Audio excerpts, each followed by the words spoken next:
If you look closely at, well, any nation with a long history, you find its story isn't really set in stone. There's almost always this tension, isn't there? Definitely. A tension between its ancient roots, its cultural identity, and the modern legal frameworks that were often, handed down or even imposed. And that tension zone is exactly where you find some of the most charged political and cultural debates today, all over the world, really. Absolutely. And for our deep dive today, we're getting into a really key part of this debate, specifically in India. We're looking at a 2023 review of J.S.I. Deepak's very talked about 2021 book. That's right. India, that is Bharat, Coloniality, Civilization, Constitution. A hefty title for a hefty book. It is. And our aim today, for you, is pretty straightforward. We want to quickly break down the main arguments and also the critiques highlighted in the review so you can walk away with a really clear picture of what the author's claiming. Yeah, the central thesis being that colonialism wasn't just, some historical event that ended neatly in 1947. Right. It's presented as more of an enduring framework, something still shaping modern India, its identity, its laws. And the title itself, it gives you the starting point right away. India, that is Bharat. It's not just catchy phrasing? No, not at all. It's pulled directly from Article 1 of the Indian Constitution. And it perfectly captures that duality the book dives into. You've got Bharat representing the ancient, the sort of continuous civilizational side. And then India representing the modern nation-state, shaped heavily by its colonial past, born out of a specific historical moment. Exactly. Now, the author, J.S.I. Deepak, he's a practicing lawyer, and that context is, well, it's really important here, isn't it? Crucial. It explains the book's approach. Very structured, meticulously cited. He approaches history almost like building a legal case. Which leads to a dense read. It's, 484 pages? Yeah. Published by Bloomsbury, India? And it's just the first book of a planned trilogy. So it's ambitious. Definitely setting the stage for a much larger argument. And that argument, the core theme running through it all, is this profound contrast. He's looking at India's ancient civilizational ways, its native philosophies, its culture, And comparing that to the Western, mainly colonial worldview that ended up being kind of baked into its governance systems.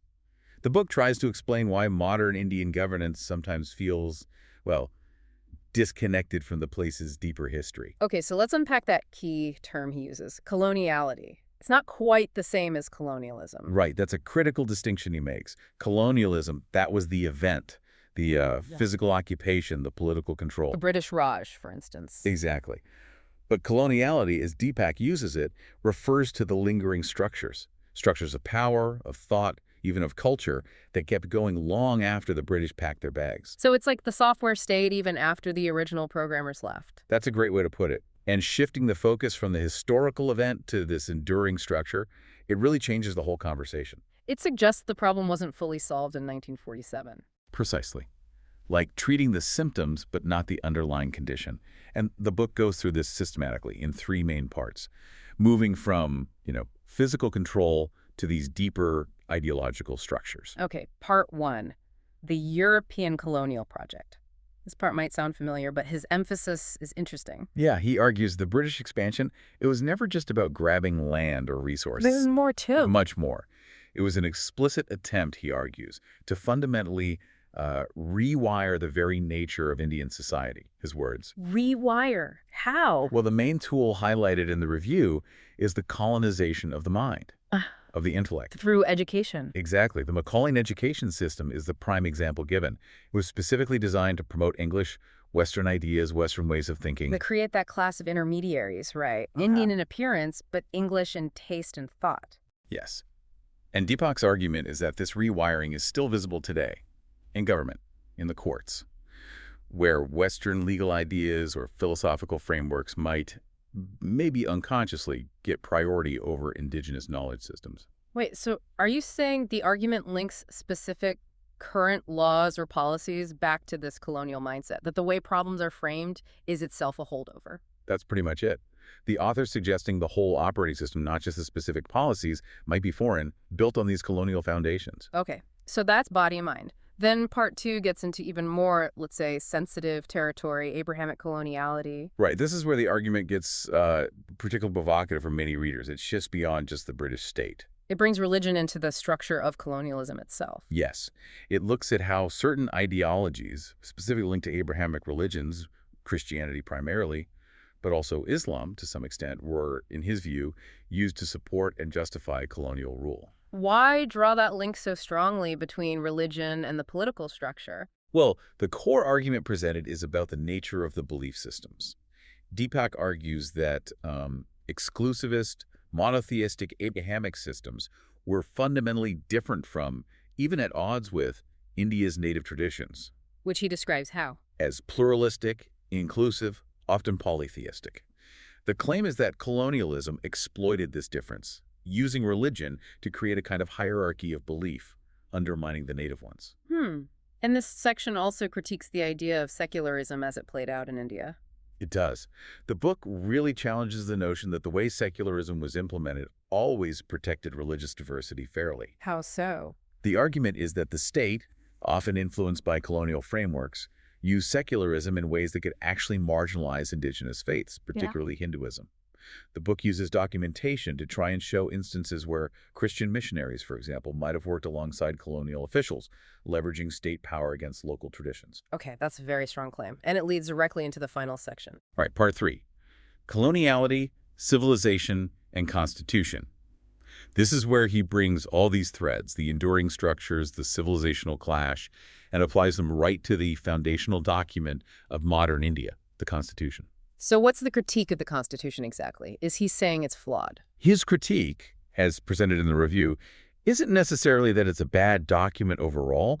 It's that it's, and I quote the review summarizing him, excessively rooted in Western, especially British, legal traditions. Meaning it didn't draw enough from India's own history. Precisely.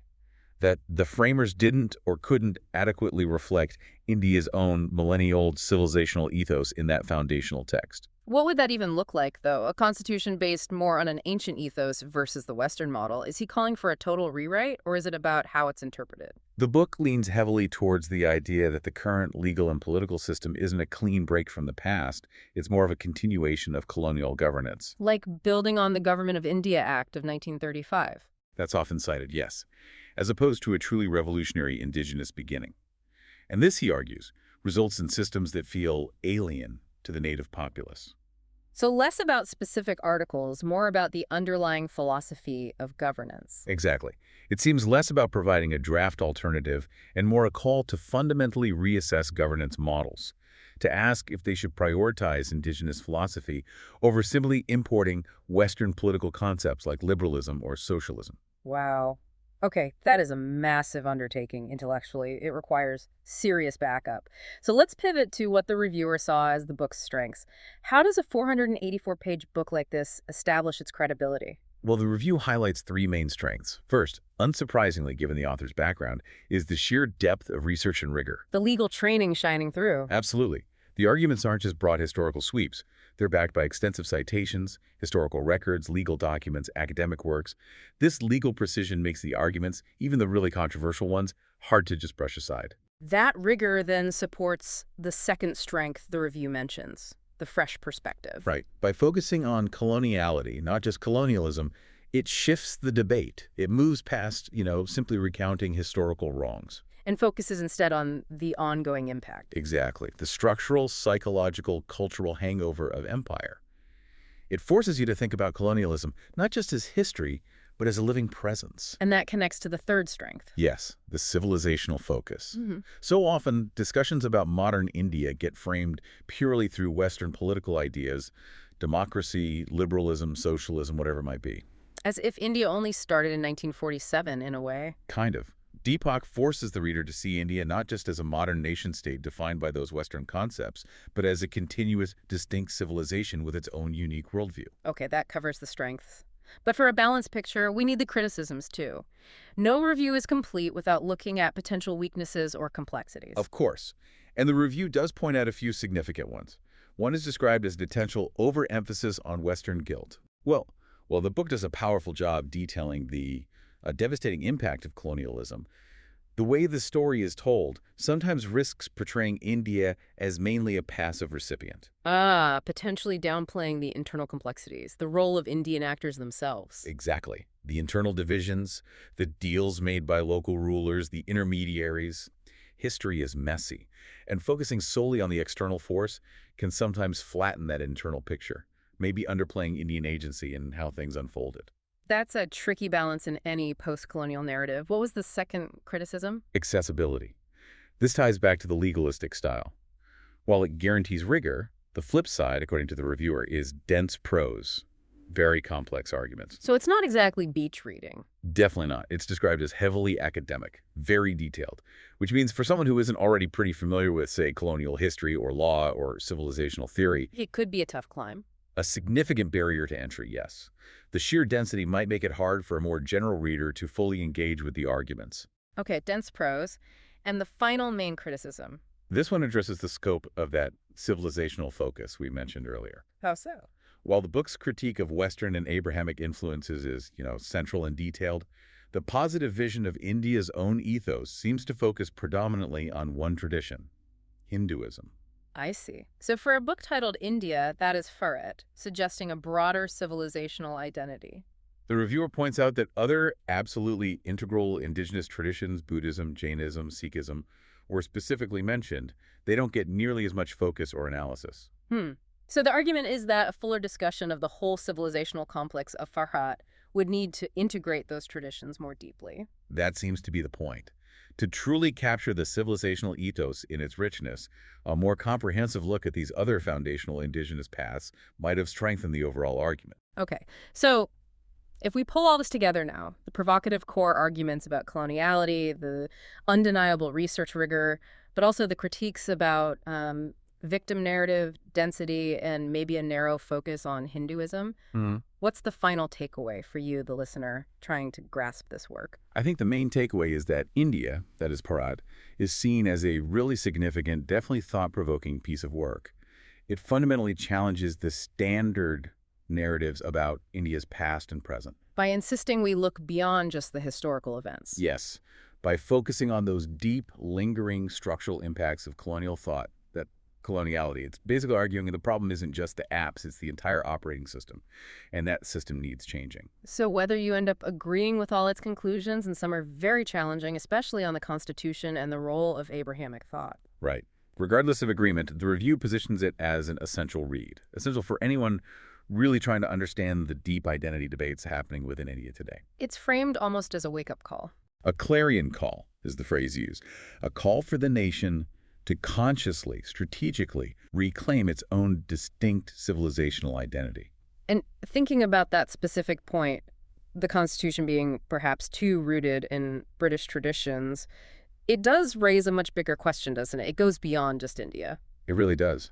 How much of modern governance globally, especially across countries that were once colonies, is still running on frameworks just sort of inherited from the colonizers? Frameworks that might not perfectly fit the local culture or history? Exactly. And then the really big question, what would it actually take structurally, philosophically, politically, for a nation to truly build its core governance principles from its own native ancient roots, instead of just adopting or adapting a foreign template? A massive question. Definitely something to mull over, thinking about how history continues to shape our present, often in ways we don't even realize. Indeed. That's all the time we have for this deep dive. Thanks for joining us.